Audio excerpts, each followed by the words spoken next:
D'accord. Donc, si l'enregistrement démarre, il va y avoir affiché.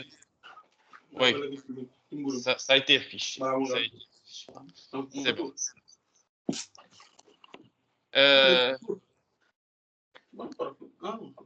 C'est bon? Oui, c'est bon. Oui, je vais partager mon écran. Est-ce que mon écran a été partagé? C'est bon? oui, bien reçu. Merci. Oui. Est-ce que vous voyez le PowerPoint? Oui, oui. C'est bon? Oui. Donc, Bon. je commence. Bismillahirrahmanirrahim. Donc, le cours d'aujourd'hui, ça va être la séance 1 parce que la séance 1 elle n'a pas été enregistrée. Donc, je commence en fait. La matière, c'est l'éco-conception. Elle fait partie du module numéro 22. C'est une matière de la filière génie industriel et productique. Donc, la première question qu'on va se poser, c'est quoi l'éco-conception? Donc, comme vous savez tous, quand tu sais, parce que tu es seul, donc le cycle de vie des produits, les produits sont comme les humains. Donc, ils naissent, ils grandissent et à partir d'un certain moment, ils meurent. Donc, c'est ce qu'on appelle le cycle de vie des produits. Donc, quand est-ce qu'un produit naît? Lorsqu'il est conçu au niveau d'un bureau d'études d'une entreprise. Et eux aussi, ils changent, ils se déplacent et un jour, ils disparaissent. Ils laissent une trace de leur passage. Et donc, quand est-ce que les produits meurent? Les produits meurent lorsqu'ils sont remplacés par un produit plus performant. Et donc, on conçoit un nouveau produit et donc le produit disparaît en fait. Alors, les produits, ils consomment de l'énergie, comme les voitures, donc l'électroménager, ainsi de suite. Ils consomment de l'eau. Ils consomment des matières premières. Pour les fabriquer, on a besoin de matières premières. Ils peuvent émettre des bruits, des vibrations. Ils peuvent émettre des substances volatiles, comme les échappements, ainsi de suite. Ils peuvent émettre des ondes électromagnétiques qui peuvent nuire à l'environnement. Donc, ils peuvent vite s'avérer nuisibles à l'environnement. Donc, on a beaucoup de nuisances de nos jours qui sont dues aux produits, comme l'effet de serre, la pollution des eaux, la pollution des sols, ainsi de suite. Quel est en fait l'enjeu de l'éco-conception? Donc, l'enjeu de l'éco-conception, c'est d'évaluer ces nuisances, d'évaluer ces impacts.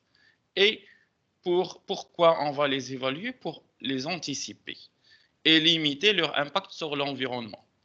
D'accord? Donc, les produits que nous concevons, donc on doit, avant de les concevoir, on doit les évaluer et mettre en place des actions pour limiter leur impact sur l'environnement. Donc, auparavant, qu'est-ce qui se faisait? Donc, auparavant, on ne faisait pas de l'éco-conception. Donc, on découvrait ces impacts au fur et à mesure durant le cycle de vie du produit. Et puis, on colmatait. Donc, quand on limitait un impact par-ci, donc on l'augmentait ailleurs, ainsi de suite. Donc, ce n'était pas réfléchi en fait. Donc, on peut, par exemple, lorsqu'on a un déchet, donc on peut le brûler pour limiter les impacts. Alors qu'on fait ce qu'on va faire, en le brûlant, on va envoyer vers l'atmosphère des gaz à effet de serre, et donc ça va être pire. Donc, de nos jours, qu'est-ce qu'on fait? Donc, les ingénieurs, et dès la conception, ils analysent le cycle de vie du produit, le long du cycle de vie du produit, de la naissance jusqu'à la mort, de l'extraction des matières premières avec lesquelles on va réaliser le produit, jusqu'à leur fin de vie, en passant par toutes les étapes, l'utilisation, le recyclage et la destruction. D'accord? Donc, si vous Si tu ne comprends pas quelque chose ou si tu as des points obscurs, tu m'arrêtes, tu allumes ton micro et tu peux me poser la question. D'accord. C'est quoi l'éco-conception en fait? Ça nous ramène à une définition de l'éco-conception. L'éco-conception, c'est un mot composé. Il est composé de 2 syllabes, l'écologie et la conception. Qu'est-ce que c'est que l'écologie? Donc, la racine étymologique du mot écologie, c'est oikos, c'est la maison. Logos, c'est l'étude. Donc, c'est l'étude de la maison. En fait, ce n'est pas la maison, c'est le milieu où nous vivons. Donc, c'est notre maison, en fait. La terre, c'est notre maison. Donc, où nous vivons et les rapports entre nous en tant qu'êtres et notre milieu. Donc, l'écologie, donc, c'est l'étude du milieu.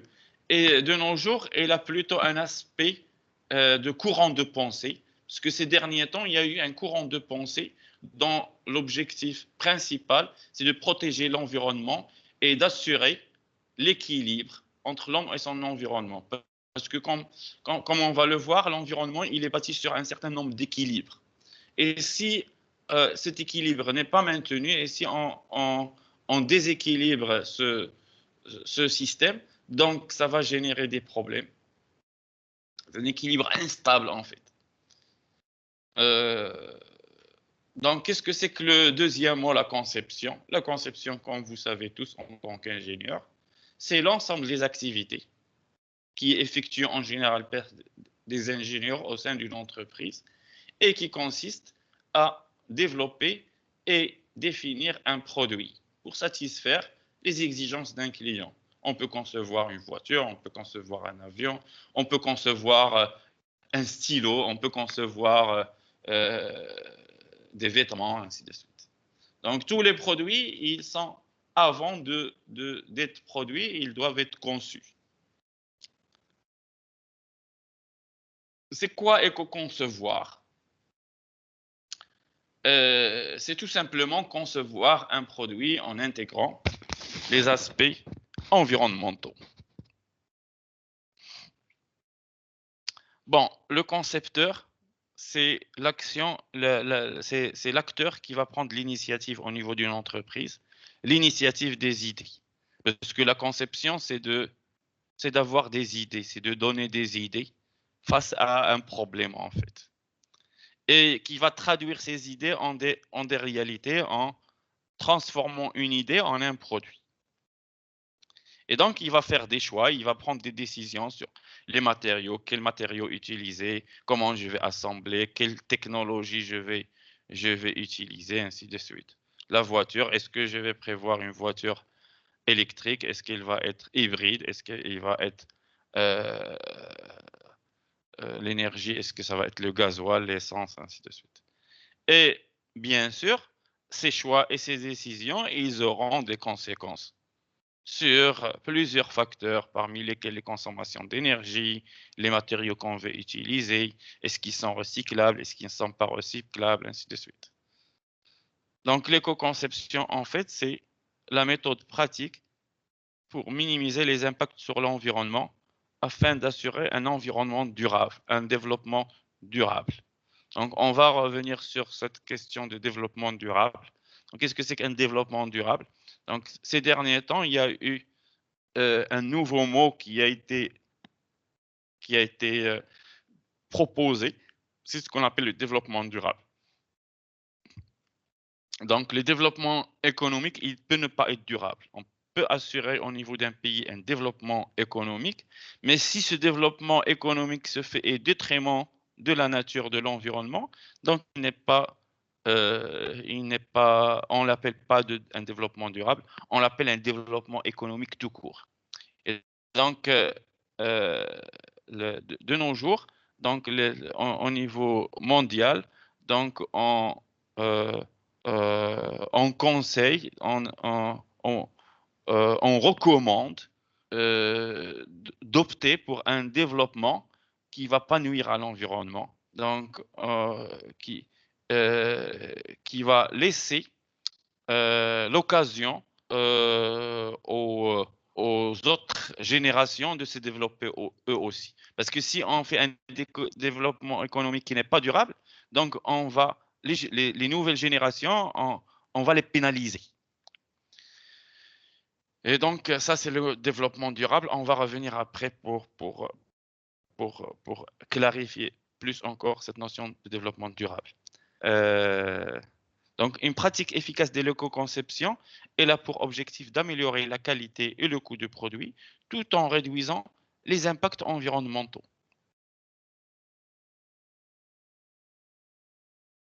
Quels sont les impacts environnementaux d'un produit?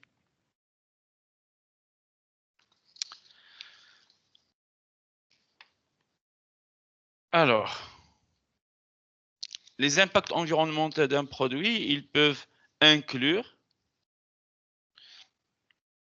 plusieurs aspects, parmi lesquels il y a la consommation excessive d'énergie, l'épuisement des ressources naturelles, que ce soit l'eau, que ce soit les, euh,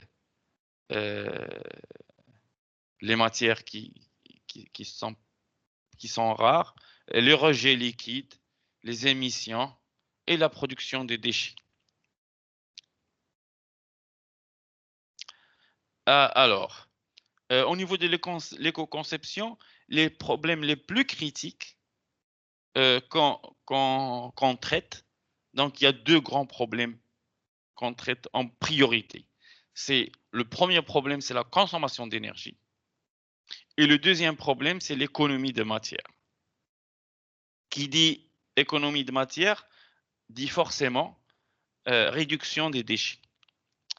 Alors, pour le premier volet qui est le problème énergétique, donc l'éco-concepteur, il doit développer des produits qui utilisent moins d'énergie, qui consomment moins d'énergie et il est conseillé par exemple de faire appel à des énergies renouvelables comme l'énergie éolienne, comme l'énergie solaire, ainsi de suite.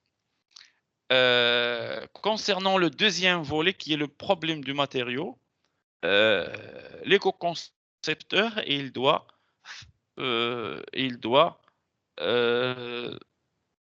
faire un choix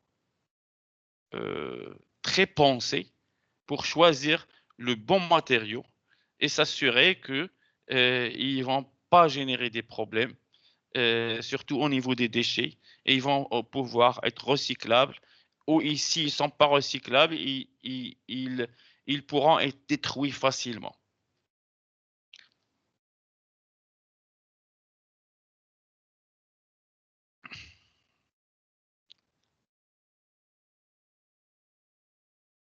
Et donc, éco-concevoir consiste à parvenir à élaborer des produits qui sont moins énergivores, moins dangereux et plus écologiques. L'enjeu, c'est de savoir comment intégrer la mesure et les limitations de l'impact environnemental du produit dans la stratégie de recherche et développement d'une entreprise. Donc, bien sûr, chaque entreprise elle a une stratégie de recherche et développement. Et dans cette stratégie de recherche et développement, il y a plusieurs facteurs qu'on essaye euh, euh, de gérer, parmi lesquels il y a euh, le coût, la qualité, euh, la maintenabilité du produit, ainsi de suite. Et donc, parmi ces facteurs, il y a le facteur environnemental. Et donc, éco-concevoir, c'est savoir comment intégrer ce facteur au niveau de la stratégie de conception d'une entreprise. Et donc, pour traiter cette matière, nous allons adopter le plan suivant. Donc, notre cours va se dérouler sous forme de se décomposer en 4 chapitres. Donc, bien sûr, le premier chapitre, ça va être l'industrie et l'environnement. Donc, au niveau de ce chapitre, nous allons nous allons traiter le point relatif aux impacts. Bien sûr, c'est l'activité industrielle qui a généré plus d'impact au niveau de l'environnement. Donc, on va traiter ce point pour voir quels sont les impacts des activités industrielles sur l'environnement. Donc, à ce niveau, on va voir un petit peu de terminologie et identifier les différents impacts de l'activité industrielle sur l'environnement. Et donc, après, nous allons voir les efforts des gouvernements, des entreprises pour protéger l'environnement, que ce soit tout ce qui est relatif à la réglementation, aux lois, aux normes qui ont été proposées pour protéger l'environnement. Et donc, dans un deuxième chapitre, nous allons voir le management de l'environnement. Donc, nous allons commencer par décrire les activités au niveau d'une entreprise pour gérer l'environnement. Et dans un deuxième temps, on va voir la notion de développement durable. Là aussi, c'est une notion très importante qu'on va essayer de voir. Et vers la fin de ce chapitre, nous allons voir les différentes approches qu'utilisent les entreprises pour protéger l'environnement. Et donc, dans ces approches, il y a deux grandes approches. L'approche site et l'approche produit. Donc, l'approche site, c'est tout ce qui est relatif à l'ISO 14000. Je ne sais pas si vous avez entendu parler de l'ISO 14000. Donc, je pense qu'il y aura un cours, surtout pour les gens de la 5e année. Approfondissement génie industriel relatif à la norme de certification ISO 14000. C'est comme l'ISO 9000, ainsi de suite. Donc, une entreprise, elle doit mettre en place un système pour contrôler, ainsi de suite, tout ce qui est relatif à l'environnement.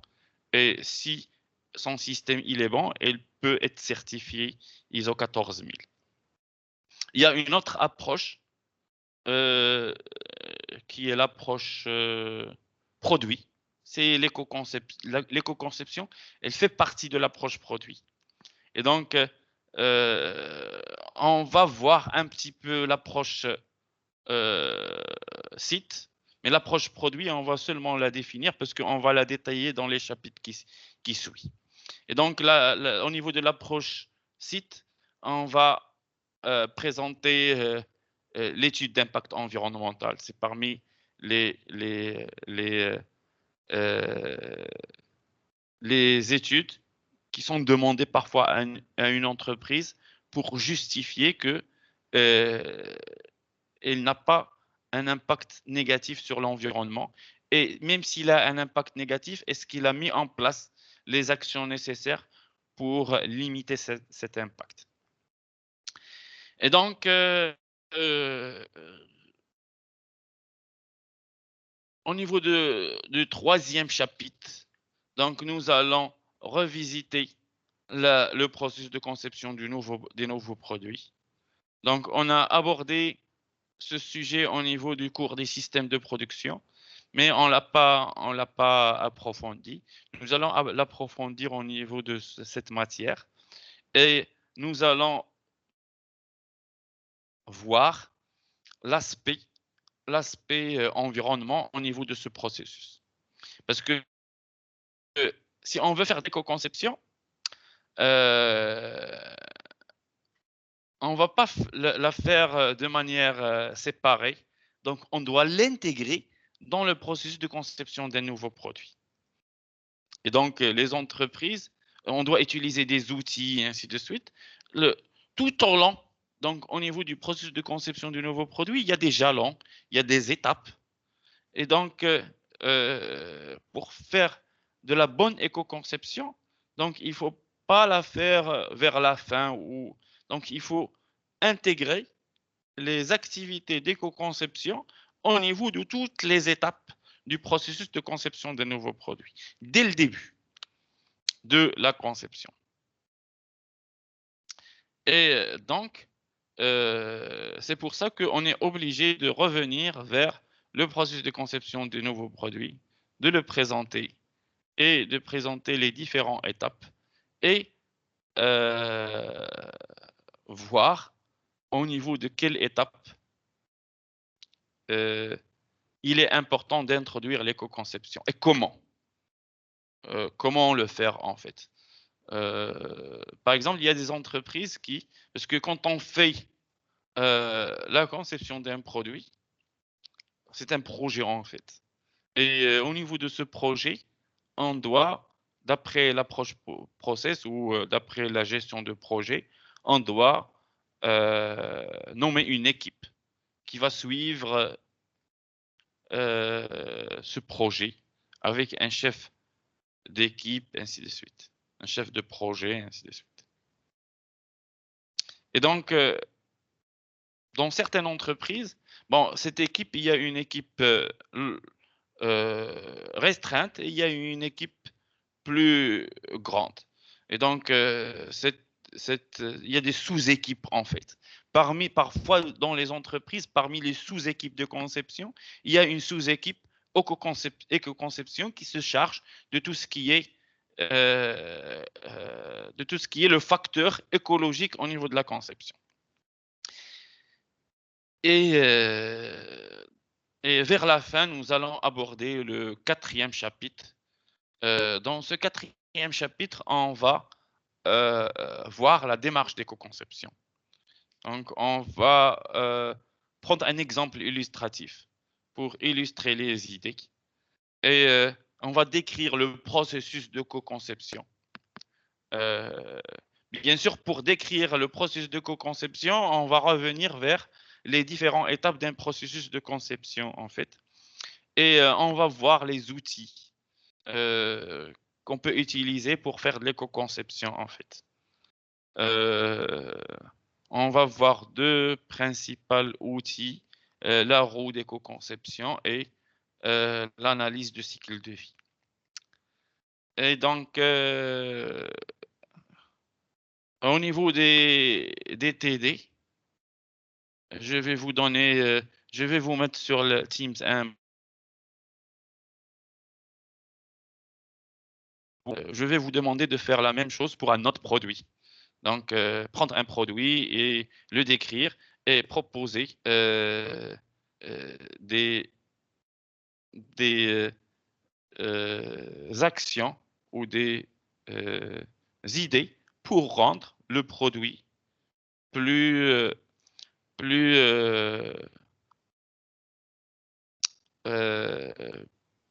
pour que le produit n'ait pas beaucoup d'impact sur l'environnement.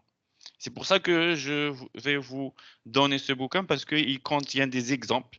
Donc, vous pouvez vous inspirer de ce bouquin pour choisir un produit, n'importe lequel, et décrire comment on peut éco-concevoir ce produit. Et c'est tout. Donc, après, on va commencer par le chapitre 1, ou le thème 1, ou le chapitre 1. Donc, nous allons voir le premier thème qui est l'industrie et l'environnement. Je ne sais pas si vous avez des questions avant qu'on poursuive. Monsieur, par exemple, Oui, pour l'éco-conception, oui. ça existe seulement pour les nouveaux produits ou bien on peut l'intégrer pour les produits qui existaient déjà avant l'éco-conception?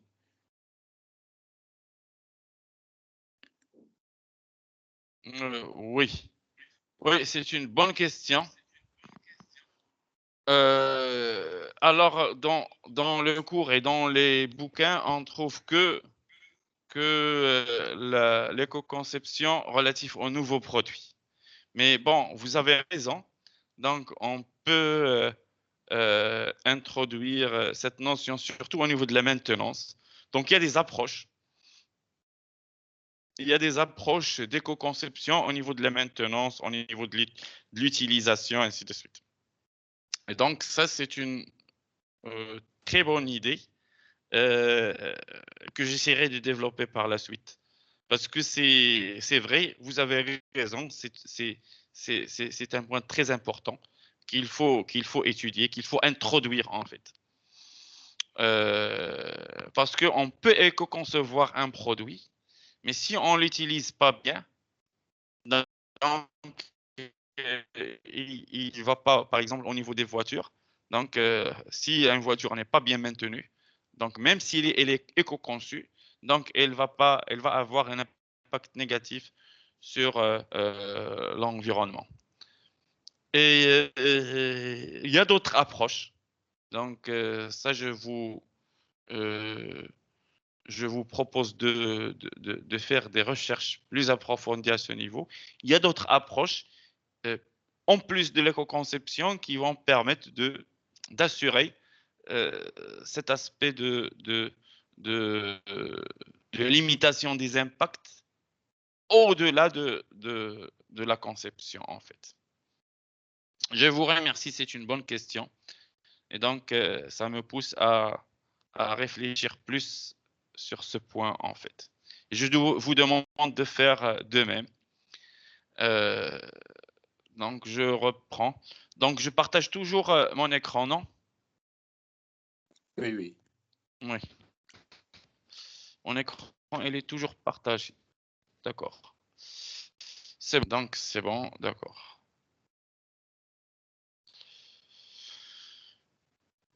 Donc, on continue, on entame le premier chapitre ou le premier thème qui est l'industrie et l'environnement.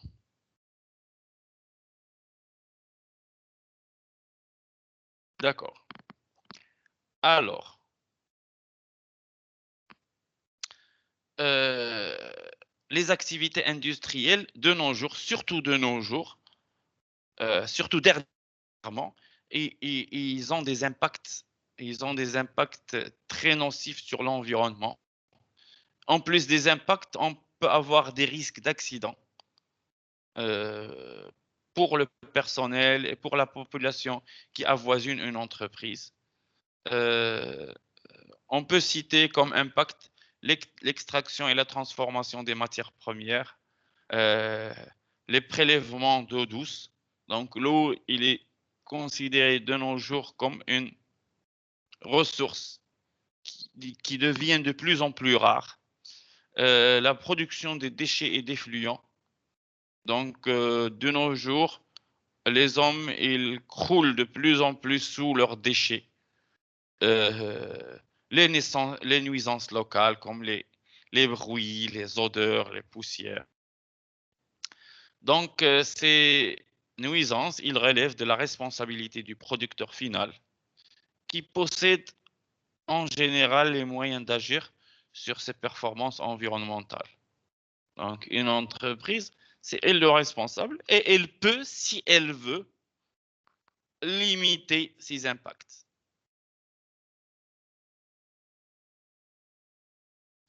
On peut avoir deux types d'impacts. Il y a les impacts chroniques.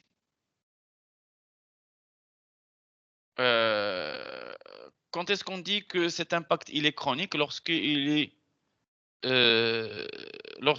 est susceptible de créer une pollution ou des nuisances qui sont chroniques toujours. Donc, ça n'arrive pas pour un moment et ça disparaît. Donc, c'est constant en fait. Et il y a un certain nombre d'impacts qui sont des dangers, des risques, comme une explosion, quelque chose comme ça. Et donc, une explosion, elle peut générer, ou bien comme on va le voir après, la catastrophe de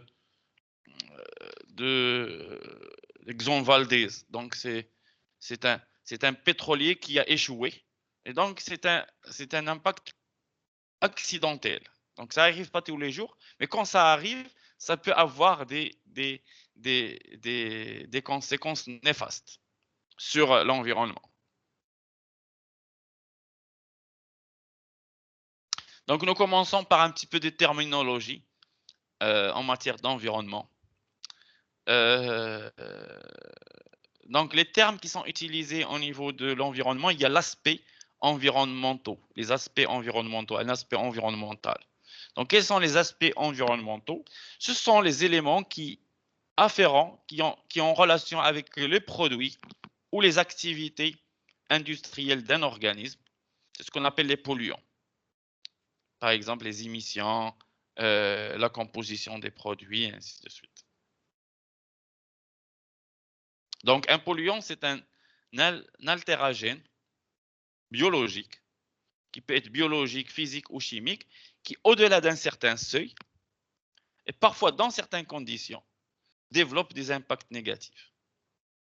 Ça veut dire qu'un aspect environnemental, il n'a pas toujours un impact négatif. Il peut avoir un impact qui n'est pas négatif. Donc, on peut citer des exemples, les émissions des pots d'échappement, les déchets des produits de consommation, les phénomènes physiques comme la radioactivité, l'électromagnétisme, ainsi de suite. Donc, parfois, il peut avoir un caractère malsain. Ça dépend de, comme on a dit, du seuil et de la durée de l'exposition, en fait.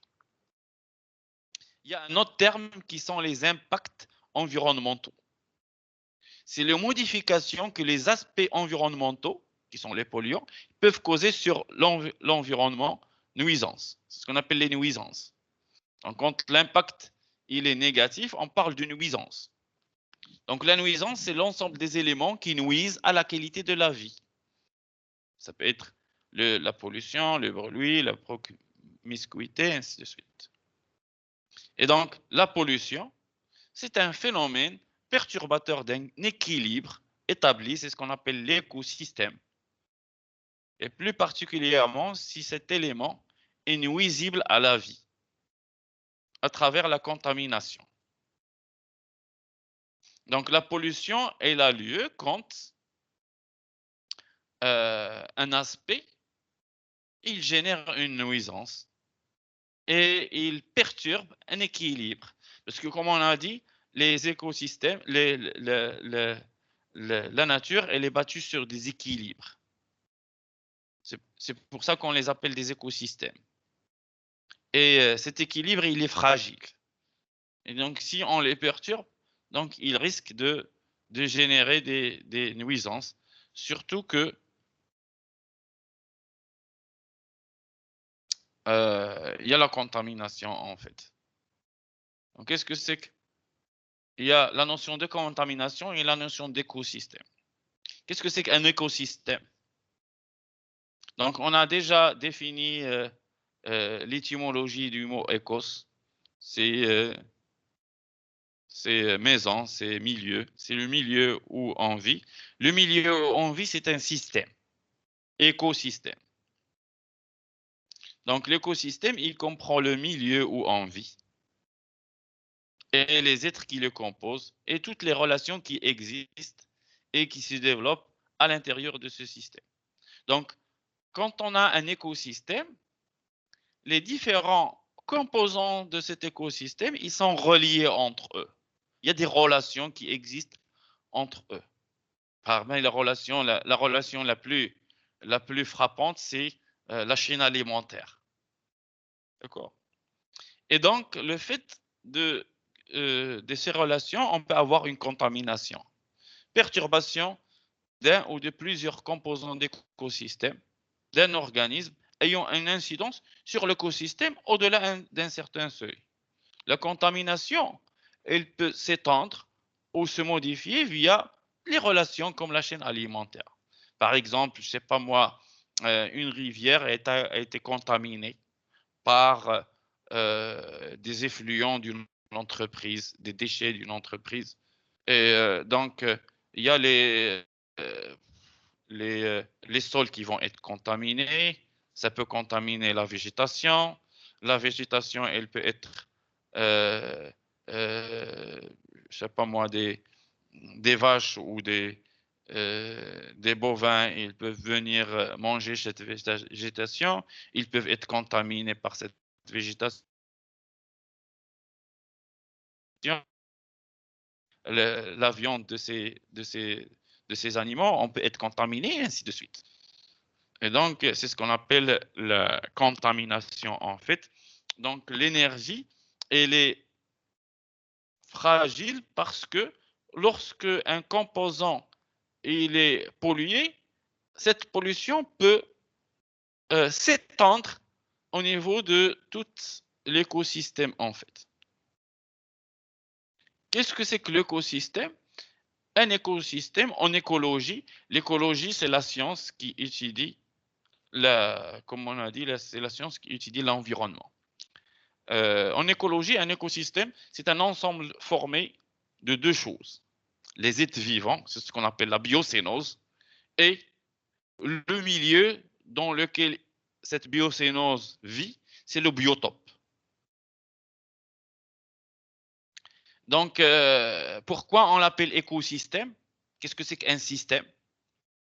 Donc, l'approche systémique, elle est différente de l'approche analytique parce que dans une approche analytique, donc on peut étudier un assemblage ou un composé en séparant les différents composants et en analysant chaque composant à part. Au niveau de l'approche systémique, on ne peut pas faire ça parce que les différents composants de ce composé, ils ont entre eux des dépendances. Par exemple, l'entreprise. L'entreprise, c'est un système. On ne peut pas étudier l'entreprise en étudiant à part le service commercial, à part le service production, à part le service financier, parce que entre ces services, il y a des dépendances. Donc, pour étudier l'entreprise, pour faire des managements, il faut adopter une approche systémique.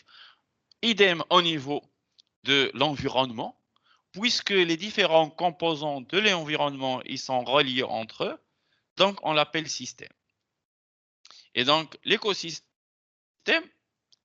au sein des différents composants de cet écosystème, il y a des réseaux de dépendance, d'échanges, des relations, d'échanges d'énergie, d'échanges de matière, ainsi de suite, d'échanges d'informations. Et c'est cet échange qui permet le maintien et le développement de la vie. Donc, on peut trouver les écosystèmes à toutes les échelles. Donc, l'écosystème le plus grand, c'est la Terre.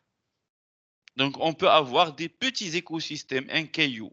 Dans un caillou, on peut trouver des êtres vivants, des micro-organismes qui vivent dans ce caillou. Et ce caillou, il peut rester en équilibre. Mais s'il y a un petit enfant qui vient et qui balance ce caillou, donc il peut causer une catastrophe écologique de ce caillou parce que donc il va rompre l'équilibre de cet écosystème. Donc, on peut avoir l'écosystème à toutes les échelles. Donc, une flaque d'eau, c'est un écosystème. Une prairie, c'est un écosystème. On peut étudier une prairie comme étant un écosystème. Une forêt, c'est un écosystème, ainsi de suite.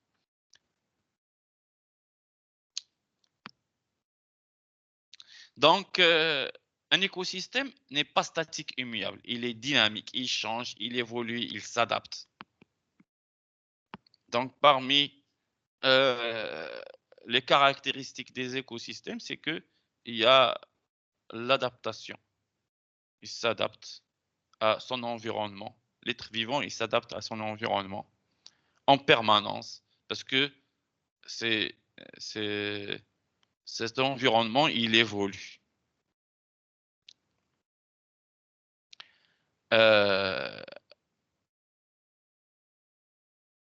Et même les êtres vivants, ils évoluent en fait. Et si d'après la théorie de Darwin, c'est bon, c'est parce que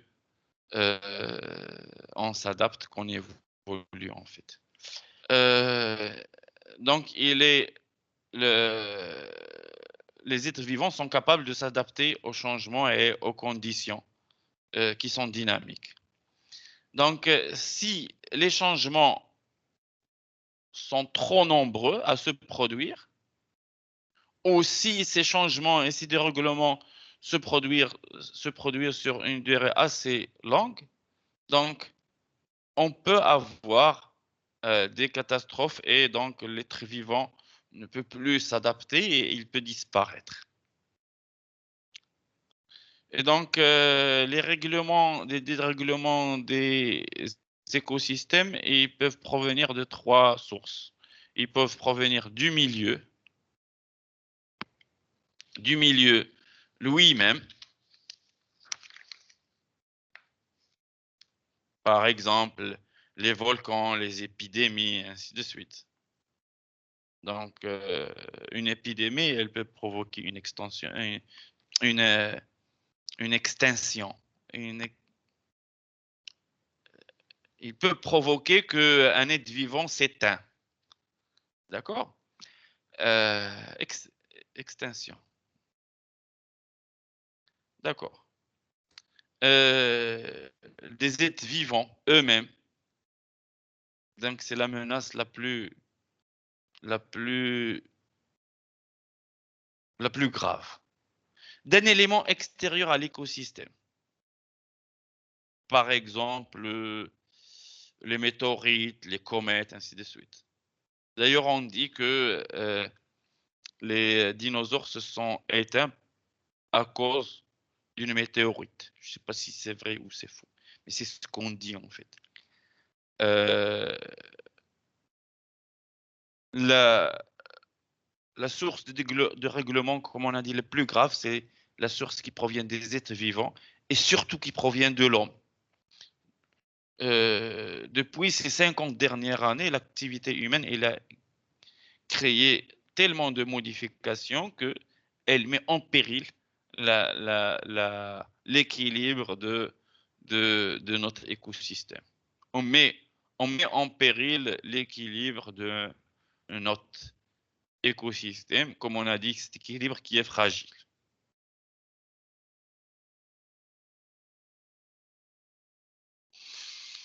D'accord, maintenant qu'on a vu un petit peu de terminologie, qu'est-ce que c'est que les écosystèmes, qu'est-ce que c'est que les impacts environnementaux, qu'est-ce que c'est que les aspects environnementaux, essayons de voir quelles sont les perturbations qui sont causées par les êtres vivants et surtout par l'industrie, par l'homme industrialisé sur l'environnement.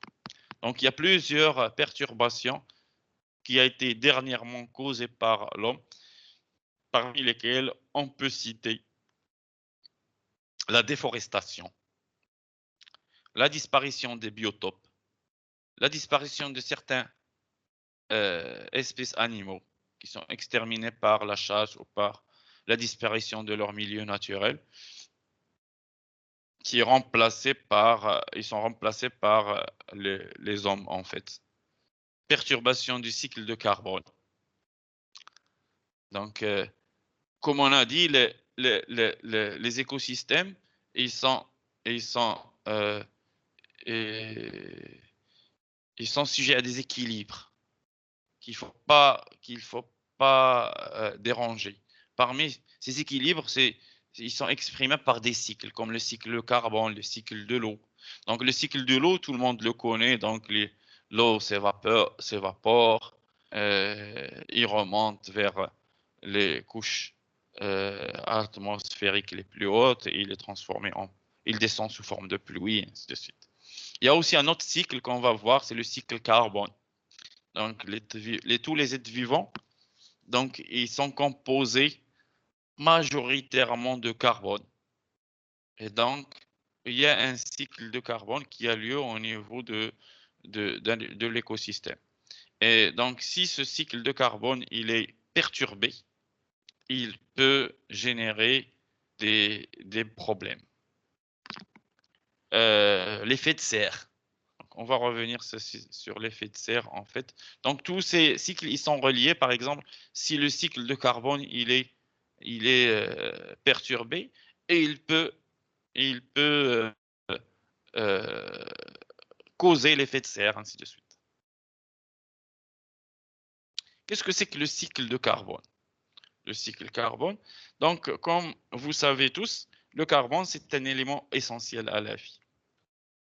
Il est présent dans l'écosystème, que ce soit dans la biosphère, l'atmosphère, les océans qu'on appelle l'hydrosphère, la lithosphère, ainsi de suite. Donc, l'écosystème, il est composé de plusieurs sphères, parmi lesquelles il y a les êtres vivants qui composent la biosphère, la sphère biologique. Il y a l'atmosphère, c'est la partie de l'environnement qui est gazeuse, c'est l'atmosphère en fait. L'hydrosphère, c'est les océans, ainsi de suite. La lithosphère, c'est tout ce qui est solide, comme les sols, ainsi de suite. Les plaques tectoniques, ainsi de suite. Et surtout les sols, la couche superficielle en fait de la Terre. On peut les trouver, le carbone, on peut le trouver sous forme solide, combiné au calcium, en carbonate dans la lithosphère. On peut le transformer, on peut le trouver sous forme gazeuse, CO2, CH4, ainsi de suite, au niveau de l'atmosphère. Et on peut le trouver liquide, il est dissous. Il est dissous au niveau des océans dans l'hydrosphère, sous forme de H2CO3. Et il y a un équilibre de cet élément carbone. Le carbone, il se trouve 19 fois plus dans l'atmosphère que dans la biosphère. Et 50 fois plus dans les océans que dans la biosphère. Donc, il est plus présent dans l'océan et il est aussi présent dans l'atmosphère. Il est aussi présent dans la lithosphère, sous forme de pétrole, ainsi de suite, d'hydrocarbures, ainsi de suite.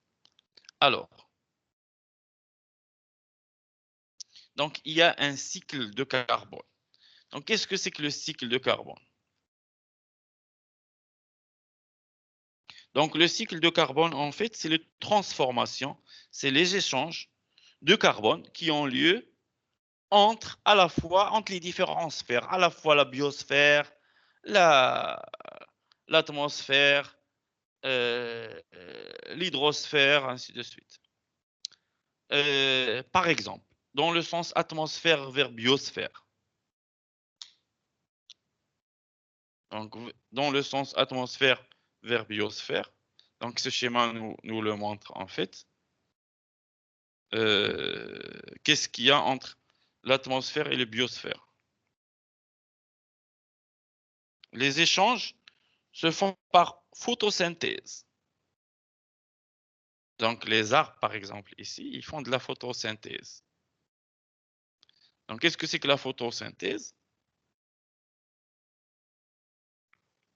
Donc, tout le monde connaît la photosynthèse. Donc, la photosynthèse, c'est... oui? Une C'est question? lorsque... Non, je voulais dire seulement lorsque, par exemple, les arbres utilisent la lumière et le CO2 pour créer de Oui, la substance verte. c'est ça. Donc les plantes, le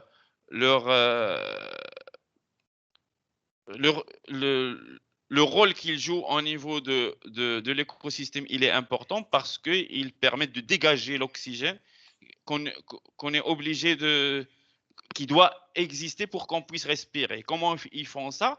C'est ils fixent à l'aide des rayons ultraviolets l'énergie, et cette énergie, elle permet de transformer le CO2 en oxygène. Donc, c'est le contraire de la respiration. D'accord? Et ils le font le jour. Donc, le jour, les plantes, ils nous assurent notre oxygène à l'aide duquel on pourra respirer par la suite. Donc ça, c'est un échange qui a lieu entre l'atmosphère et entre la biosphère.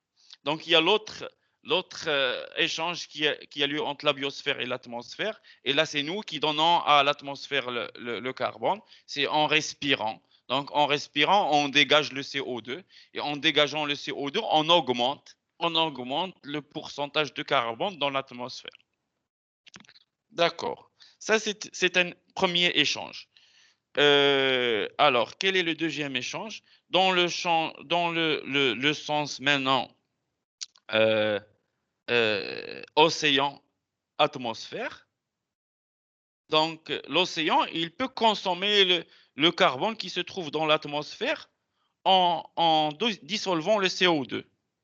Donc le CO2, il peut se trouver sous forme dissous dans l'eau avec l'acide carbonique. Et donc, cependant, les océans ne peuvent pas dissoudre une très grande quantité. Lorsqu'ils sont saturés, ils arrêtent de dissoudre du gaz carbonique, en fait. Et quand est-ce qu'on dit que le cycle de carbone il est en équilibre? Bien sûr, on dit que le cycle de carbone il est en équilibre si les quantités de carbone qui se trouvent au niveau des différentes sphères, il ne change pas beaucoup et elle est égale. Elle est toujours constante en fait. D'accord. Mais qu'est-ce qui génère le plus le déséquilibre de ce cycle carbone? C'est surtout, vous voyez ce petit schéma, le fait qu'on consomme, donc la lithosphère, elle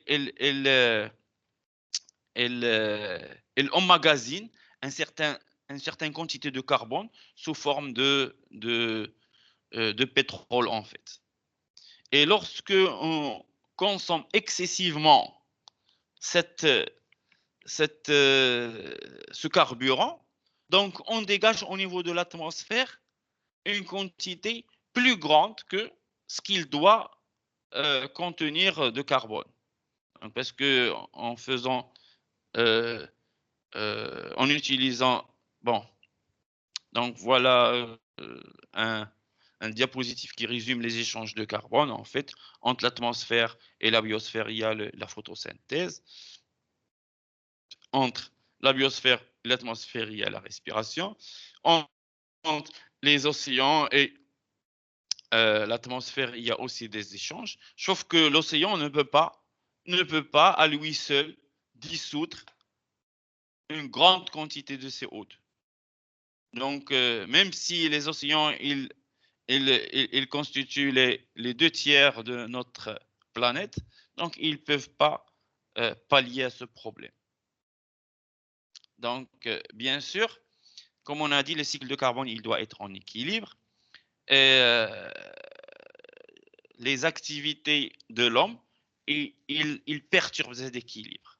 Surtout l'activité qui perturbe le plus cet équilibre, c'est l'utilisation massive des énergies qui se trouvent emprisonnées dans les couches terrestres les plus profondes. Et donc, on dégage comme ça une grande quantité de carbone et ce dégagement, il va générer le déséquilibre du cycle de carbone. Il y a aussi d'autres activités qui perturbent le cycle de carbone. Il y a la déforestation, l'utilisation massive de l'énergie qui provient des arbres, ainsi de suite. Et donc, il a été constaté ces derniers temps que la concentration du CO2 au niveau de l'atmosphère a augmenté de 40%, ce qui n'est pas très bon. L'effet de serre, donc parmi les perturbations causées par l'homme, il y a l'effet de serre. Vous savez ce que c'est que l'effet de serre en fait? L'effet de serre, c'est l'influence de l'atmosphère sur le flux thermique qui contribue aux températures du sol d'une planète. Donc heureusement, nous avons une atmosphère au niveau de la Terre. Donc il y a les flux thermiques.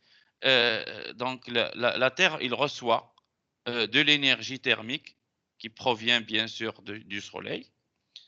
Et heureusement qu'il absorbe une partie de cette énergie. Parce que s'il n'absorbait pas une partie de cette énergie, on va mourir tous de froid.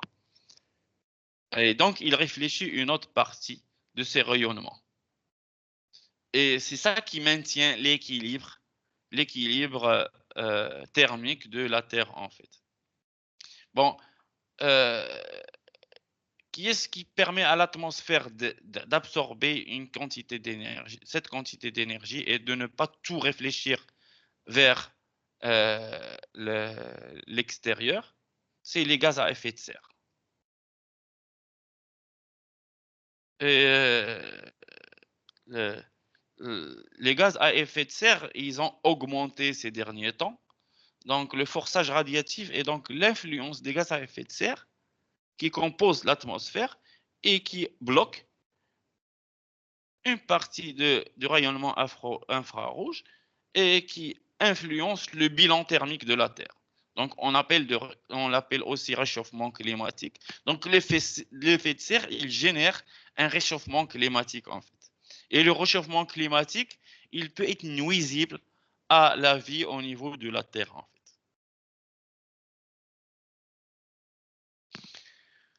Un autre impact très important des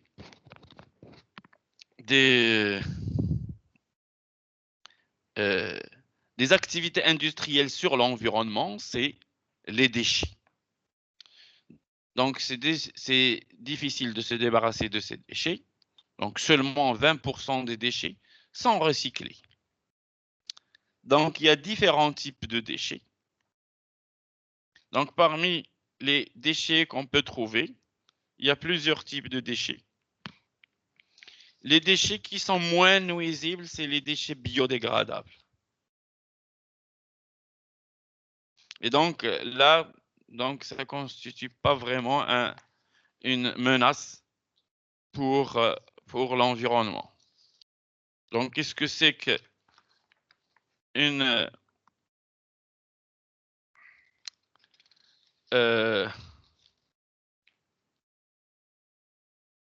un déchet biodégradable, en fait?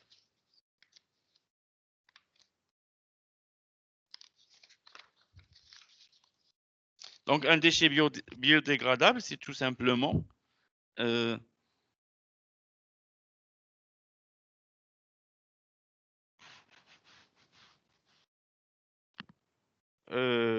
que c'est qu'un déchet biodégradable?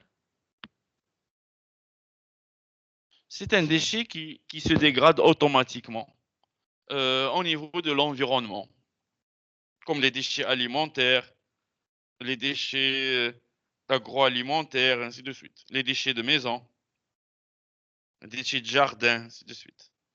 Donc, il y a des déchets inertes. Les déchets inertes, ils ne sont pas biodégradables, ils ne se décomposent pas, mais ils ne produisent aucune réaction physique ou chimique qui nuit à l'environnement. Donc, on peut avoir aussi des déchets recyclables. Donc, les déchets recyclables, qu'est-ce que c'est qu'un déchet recyclable? C'est un déchet qu'on peut réutiliser pour fabriquer un autre produit. Sauf que le problème, c'est que tous les déchets recyclables ne sont pas recyclés. Donc, on peut avoir un déchet recyclable, mais pour des raisons de manque de moyens, donc il n'est pas recyclé. On peut citer à titre d'exemple le verre, les métaux, les papiers, ainsi de suite. Et donc, quand est-ce qu'un déchet recyclable et il est recyclé? Donc, si on a en fait un système qui va permettre de faire la récupération, le tri, la collecte, ainsi de suite. Il y a les déchets ultimes qui ne peuvent pas être traités.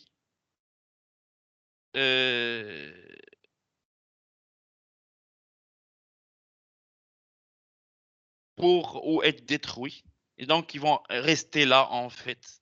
On va vivre avec. Et il y a ensuite les déchets dangereux.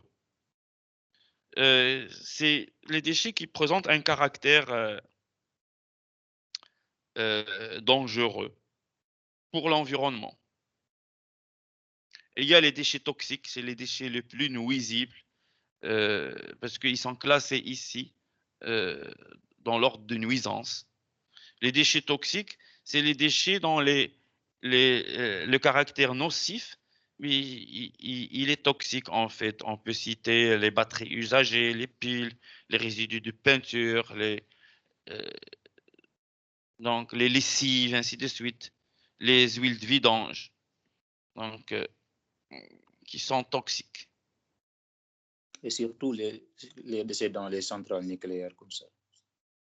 Oui, les déchets des centrales nucléaires aussi, je sais pas, est-ce qu'on peut les classer dans les déchets toxiques ou les déchets. Je pense qu'on doit les classer dans les déchets toxiques parce que. Oui, c'est toxique parce que si on le déverse, par exemple, dans l'environnement, ça va donner des conséquences qui sont vraiment néfastes. Vraiment néfastes. Oui. Et donc, c'est vrai, je vous remercie pour ce. J'ai oublié ce type de déchets parce que c'est des déchets qui sont importants. Donc, on les a pas encore au niveau de notre pays parce qu'on n'a pas encore des centrales nucléaires. Mais dans les autres pays, c'est des déchets qu'ils doivent prendre en considération. Et ils doivent prévoir une manière pour les gérer, pour les détruire, ainsi de suite. Ça aussi, Oui, c'est hyper. récemment, il y a un problème en France, par exemple. Ils veulent utiliser une petite ville pour enterrer les déchets toxiques là, des centrales nucléaires. Mais ça va pas seulement, on va débarrasser avec ces déchets-là, mais ça va poser un problème avec le sol. Oui, C'est oui, vraiment un problème, quoi. oui, ça va contaminer le sol. Oui, ça va contaminer. Surtout les nappes phréatiques, là. Si on doit utiliser l'eau pour Oui, boire, tout ça, ça va. ouais. Le grand problème, c'est l'eau. Il y a aussi le problème de l'agriculture. Parce que Oui, si ça contamine le sol, il va plus être fertile. Il va devenir stérile. Et c'est parce que euh, euh, avoir des aliments, alimenter une population, c'est aussi parmi les objectifs des pays, en fait. Donc, les terres, ils doivent rester fertiles. La fertilité des terres, c'est important. Et ces même pour les déchets, déchets recyclables aussi. Il y a le problème des déchets plastiques, là. oui, Bon, là aussi, c'est parce qu'ils ne sont pas tous recyclables. Donc, recyclés. des fois, Oui, on les jette dans l'environnement comme ça. Surtout parce oui, que le Maroc, je pense, il y avait un problème de zéro, le politique de zéro mica, oui, oui, juste pour se débarrasser de ces papiers. Parce oui, que oui, c'est vraiment un produit qui prend une seconde, par exemple, pour la oui, fabrication, mais ça peut durer 400 ans comme ça.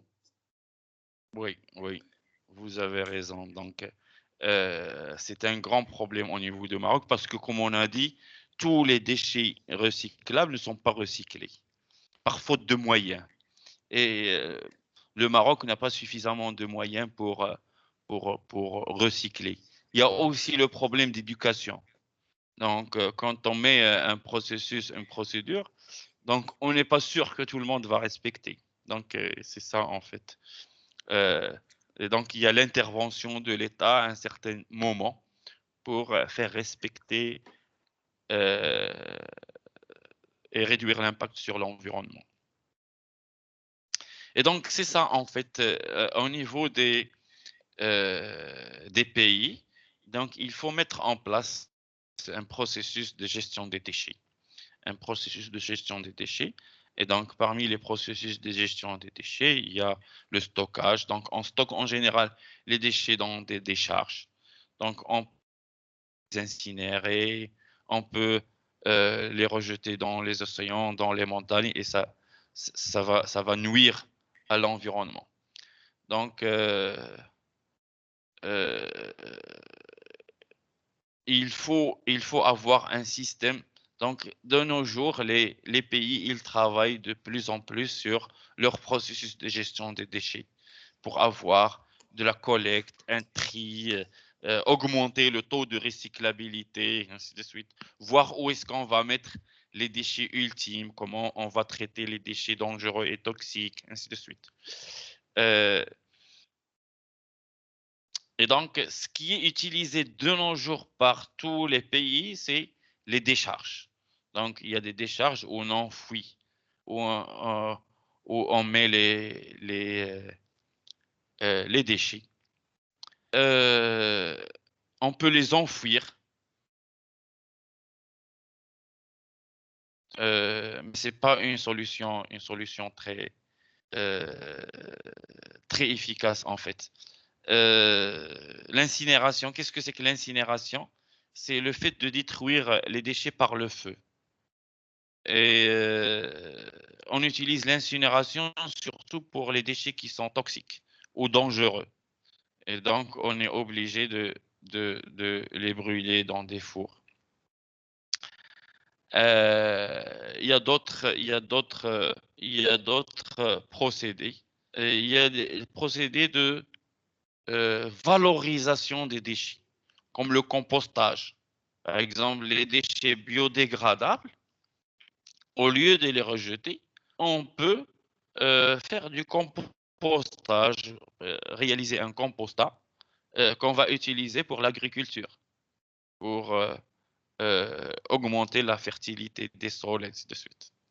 Et les utiliser comme des engrais naturels. Et donc, pour résumer en fait, pour réduire l'impact de ces déchets, les pays, ils doivent mettre en place un processus de gestion des déchets. Ça devient de plus en plus une urgence en fait. Donc il y a l'eau. On vient d'aborder ce sujet, donc l'eau. Donc comme a dit votre camarade, les déchets, ils peuvent contaminer l'eau. Et l'eau, c'est devenu de plus en plus une ressource qui est limitée. C'est une ressource qui est vitale, on ne peut pas vivre sans eau. Et elle devient de plus en plus rare. Comme a dit votre camarade, les eaux souterraines sont contaminées soit suite à des activités industrielles.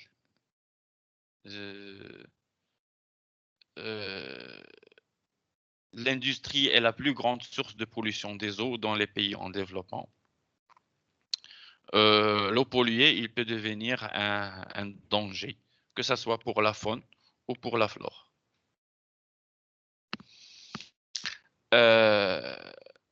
Comment la pollution de l'eau elle a lieu? L'eau, elle peut être contaminée par des matières organiques ou des matières chimiques qu'on retrouve dans les déchets humains, animaliers, ainsi de suite.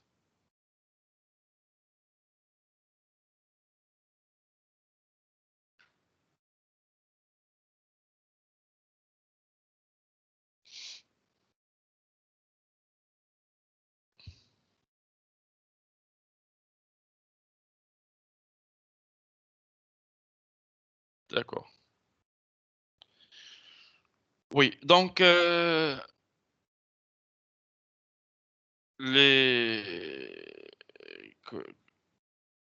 bon, la pollution de l'eau, c'est parmi les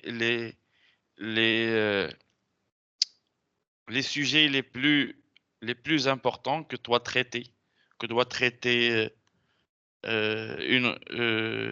l'État ou les entreprises. Et donc, vous allez me dire, par exemple, qu'il y a les océans, il y a plein d'eau dans les océans, sauf que les eaux salées sont difficiles à traiter pour les transformer en eau douce. Donc, ça coûte trop cher. Donc, peut-être que si on arrive à proposer des procédés qui ne coûtent pas trop cher, donc on va pouvoir résoudre ce problème. Mais actuellement, la solution, en fait, c'est le traitement des eaux usées. Donc, il y a les eaux usées. Quelles sont les eaux usées, en fait? C'est les eaux qui sont utilisées par l'homme et qui sont usées par l'homme. Et donc là aussi, il faut, comme on l'avait dit au niveau des déchets, il faut prévoir un processus de de traitement des eaux usées. Ces eaux, ils doivent être collectées et acheminées vers des réseaux d'égouts. Dans chaque pays, il y a un processus de traitement des eaux usées sous forme d'égouts, des stations de traitement, ainsi de suite.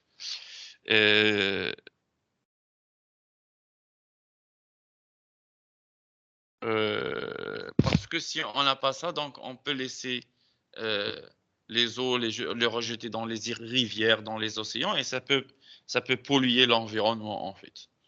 Donc parfois, quand on n'arrive pas à se raccorder aux égouts, on peut prévoir des fosses septiques, ainsi de suite.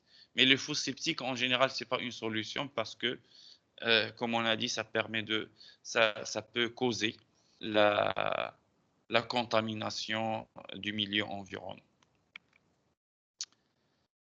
D'accord. Donc, on va aborder un troisième sujet qui est en fait la pollution industrielle, l'impact de l'homme sur l'environnement.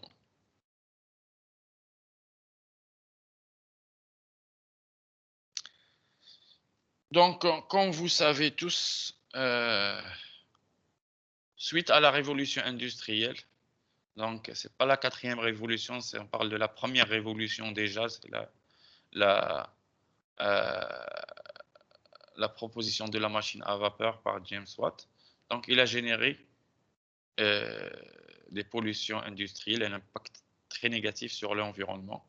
Donc, de nos jours, il y a une prise de conscience de ces répercussions sur l'environnement, surtout après la Seconde Guerre mondiale. C'est ce qu'on appelle l'écologisme. Et donc, les gouvernements, ils ont commencé à prendre des mesures pour lutter contre la pollution, pour contrer les activités contaminantes de l'eau. Donc, parmi les polluants industriels, on peut citer la forte augmentation de la consommation d'énergie, parce qu'il y a des ressources pétrolières. Donc, on utilise des fours pour l'industrie, des moyens de transport qui consomment de plus en plus d'énergie, ainsi de suite. Il y a aussi les déchets, des emballages, les résidus des hydrocarbures, ainsi de suite. Tout ça, il génère un impact grave sur l'environnement. Donc, il faut concilier entre progrès économique et équilibre naturel. C'est ce qu'on appelle le développement durable. Donc, suite à ça, il y a eu plusieurs catastrophes, parmi lesquelles il y a la catastrophe de Bhopal en Inde. Donc, c'est une usine de pesticides qui fait partie, qui appartient à la filière American Union Carbide, où il y a eu l'explosion d'un réservoir de stockage de cyanure de méthyle, qui a eu un dégagement de 40 tonnes. Et donc, ça a provoqué une catastrophe environnementale. L'échouement du pétrolier américain Exxon Valdez sur les côtes de l'Alaska. Ça a généré une marée noire qui a eu des impacts très négatifs sur l'environnement. Il y a la catastrophe, l'affaire Volkswagen, je ne sais pas si vous connaissez. Ça illustre notre sujet qui est l'éco-conception.